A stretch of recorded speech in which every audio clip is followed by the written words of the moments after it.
విడుమొరటోడు అని వాళ్ళు వీళ్ళు ఎన్నెన్ని అన్న పసి పిల్లవాడు నవ్వాడు.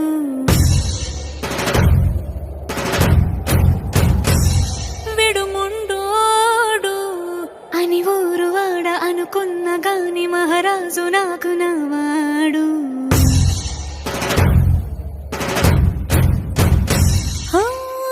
మాట పెడుసైనా మనసులో వెన్న రాయిలా ఉన్నవాడిలోన దేవుడెవరికి తెలుసును నాకన్నా.